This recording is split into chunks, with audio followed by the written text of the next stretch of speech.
the Bank. Guarantee the pyrotechnics guy was standing around wondering how the hell he was supposed to set up the pyro without destroying all the ladders on the stage. Also, no opening pyro.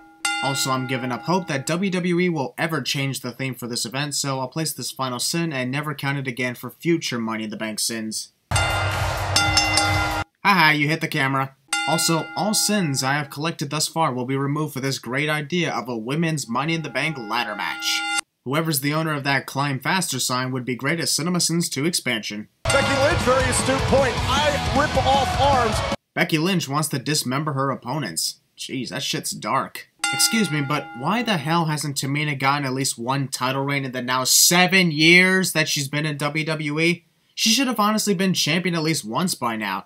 Is she ever going to get the push she deserves? This sin is more directed to the company rather than this event, but I'll still count it. I was about to ask whether James Ellsworth was also a participant in this match, but after what we're about to see, it's kinda obvious. Yes. Another superstar. Ladder fetish. We are all set and ready to go following the entrances, but nope! WWE decides to fuck with us by playing a 3-minute promo prior to the match itself. And that honestly pissed me off because they could have just played that before the women made their entrance or not at all. 3 sins. What makes me laugh is all the women are in the ring, yet most of the fans are looking and pointing cameras toward the entrance ramp as though there's supposed to be a 6th participant. You see, this is why you shouldn't waste your time paying attention to those stupid rumor websites. Ignore those rumors because it ain't true unless you see it with your own eyes. No one cares what's trending, or even what's trending at number 1. Social media. This part really makes me cringe. Tamina picks up the ladder and then proceeds to just stare at the briefcase instead of, I don't know, setting up the ladder and climbing. Only one surprise cash-in failed. And I'm still pissed off about that. Why did WWE waste Damien Sandow like that? One cash-in you can't really count because it was foretold a week in advance. Because John Cena is an idiot. 35 seconds of a tug and war with the ladder.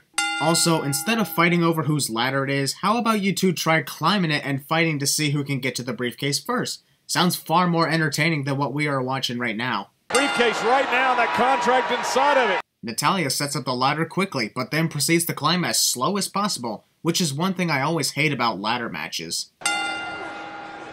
Here we go again with the staring instead of the climbing. Absolutely every woman for himself. Every woman for himself? Tom Phillips doesn't know females are clearly not guys. Ripped her off the top of the ladder. 2 sins, but I'll go through them individually so they'll make more sense.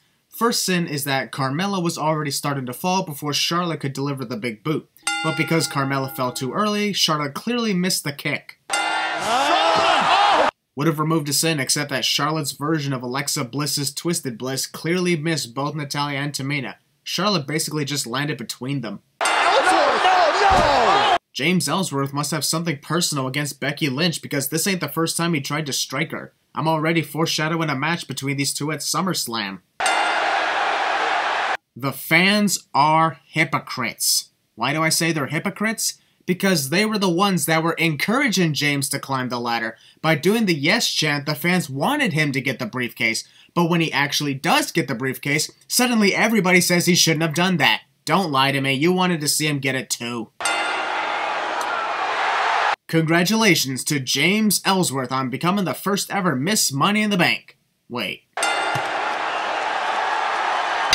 Winner up Money in the Bank 2017 to bring you TLC 2010 when Dolph Ziggler retained his IC title upon it falling to the ground.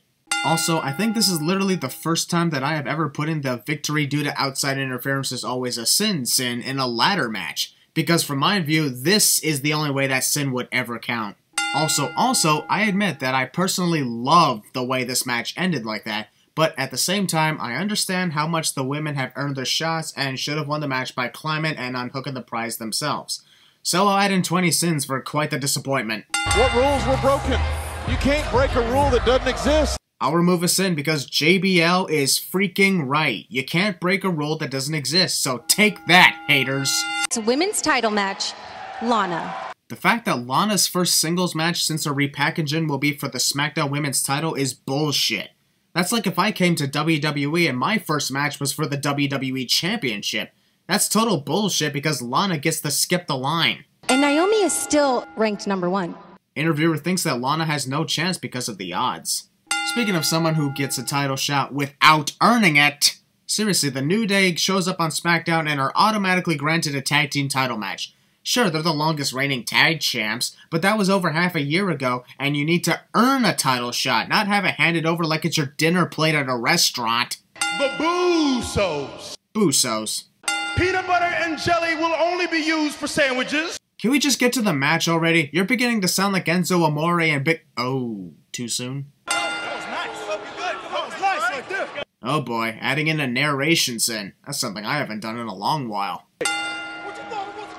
Will you quit monologuing and try to win the match, please? Launched into the Usos corner. Whoa! Ah, you missed. The match. Oh. I thought curb stomps were banned. LOL. Hold on. Oh, whoa! Haha, you failed to catch him properly. Am I going to be saying haha a lot of times in this match? Cover for Big A. Oh. Bullshit. By the time the count was broken up, the referee would have been past the 3 count. So the New Day clearly won the match and are the new tag team champions. Double sin for the referee showing favoritism. I am getting sick and tired of Xavier Woods always distracting the New Day's opponents. What also pisses me off is the fans condone this shit, but not anyone else causing distractions. And now the 10 sin penalty has been activated for the 10 chants during countouts. Halfway through the year of 2017 and not a single pay-per-view has been sin without this penalty. We are definitely making history by the end of the year. Great tag team title match ends in a bullshit countout, foreshadowing the most disgusting, biased decision I have ever seen from Daniel Bryan. This is why I don't like him as GM. He really lacks authority skills. And besides, all this did was delay Carmella holding the briefcase and allowed her to become a 2-time Miss Money in the Bank. So if you think about it, Daniel likely sent this tweet so he can make sure Carmella made even more history. Also, Daniel Bryan lied in this tweet because he said this situation would be the first thing addressed on the following SmackDown episode. Take a guess on what was not the first thing addressed. Eva Lana Marie, despite the fact that she performs this role better than Eva ever did. Previously on WWE, Lana forgets that WWE is not a strip club. Her outfit's hot as fuck, but showing off your body gets you nowhere in WWE these days. Also, the music, the entrance, the outfit. Can you guys give me 20 minutes? Oh, wow. Dang, that was hot. And effective, too. Remove one sin because I'm impressed with Lana looking dangerous and sexy at the same time. Look, I expect this match to be over in 2 minutes. JBL, we are not in the early 2010s here, where the Divas matches lasted about that long per week.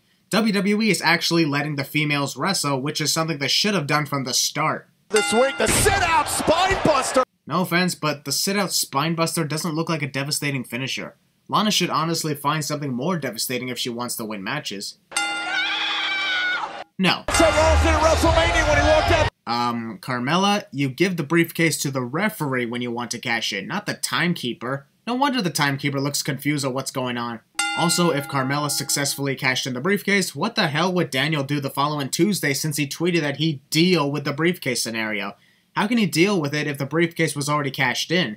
And why the hell am I asking so many damn questions? Who trashed the headquarters of the Fashion Police? Ooh, I know the answer. The answer is, who cares? Fandango must have stolen Paul Heyman's old phone. The good old days of VHS tapes. Makes me feel old knowing I grew up for the first 10 years of my life with VHS tapes of my all-time favorite movies. I miss those days.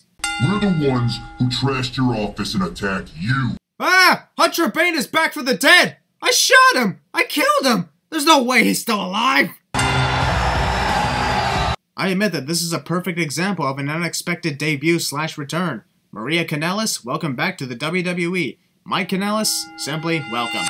For those of you who don't know me, we've watched you in WWE for 6 years. How the hell could we not know who you are? And Mike Kanellis. Because I like taking my wife's last name instead of using my own just because someone from another location said no. Also, I know I'm not the only one that believes that Mike Kanellis looks like what would happen if Kurt Hawkins and Heath Slater managed to spawn a child. the First Lady. Mike's not even the president. How the hell are you the First Lady? The past 7 years, I've been searching for the perfect partner. It took Maria apparently 7 years before she found Mike, despite the fact that they've been together since 2011 and married since 2014. And only now did Maria realize that Mike is her partner after 3 years of marriage. Are we sure Maria's not the Dory of WWE with her short-term memory loss? The power of love! Boring!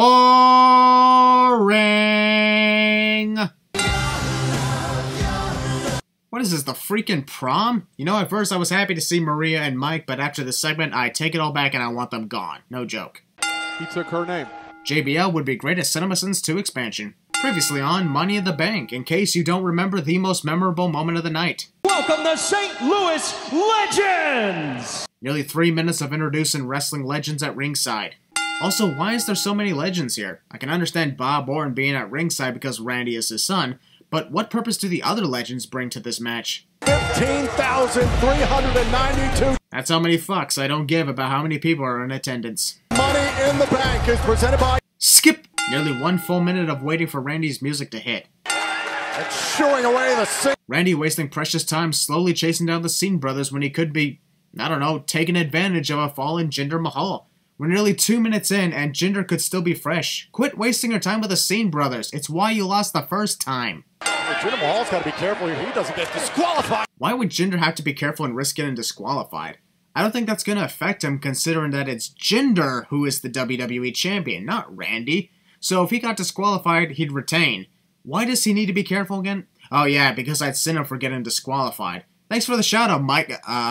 Tom. Spine first in a Maracle. Randy Orton is a dick to the legends. Then again, he is called the Legend Killer, but still. Dropping someone around to the laps of the legends. Oh, God. Ah, your arm got caught in the cables.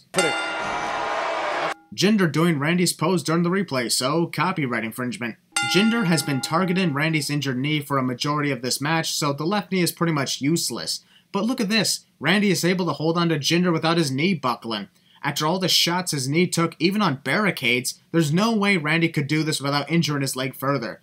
Don't use the "his leg isn't legit hurt" bullshit, because I'm referring to Randy's character, not the real life person.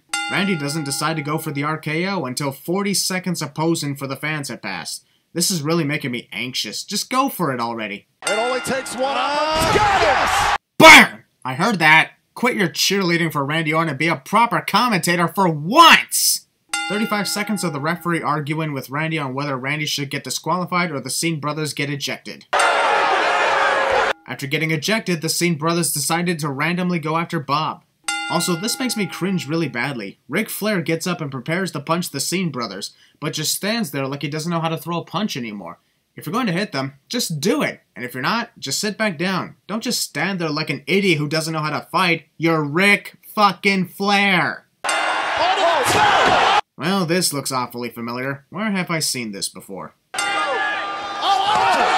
Randy is wasting his precious RKOs on the Scene brothers in a very boring 3-minute assault. Even after the Scene brothers are knocked out cold, Randy continues to assault them. Seriously, this is Backlash all over again. Also, if Randy's been assaulting these guys outside the ring for longer than 2 minutes, shouldn't he have been counted out by now?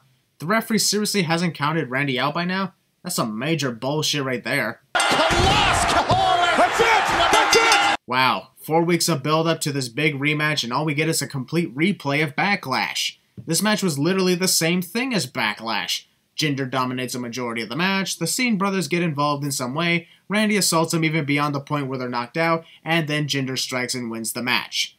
What a waste of a great world title match. Major punishment of 5 sins added for this disappointment. You broke my will! Wah wah.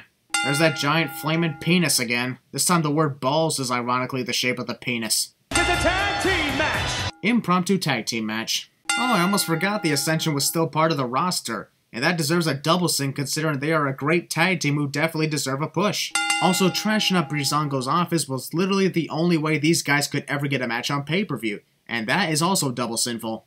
Damn it! We were so close to getting through a WWE pay-per-view without a Hulu ad. So damn close!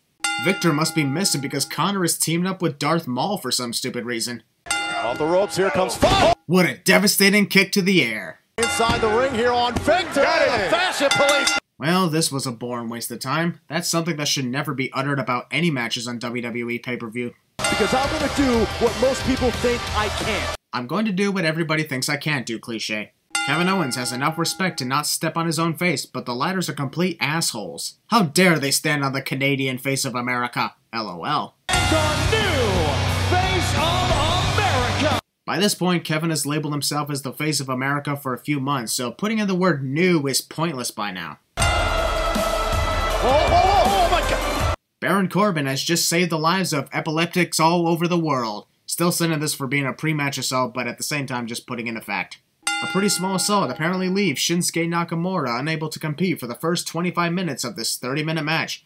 And if he ends up winning this match after coming in during the last 5 minutes, I call major bullshit. The ring, diamond, it takes out. Sami Zayn collided with Kevin's arm during that rope flip, yet it's Kevin's forehead that's in so much pain. Kevin must love defying logic as opposed to defying the fact that a Canadian can never be the face of America. Chop him down.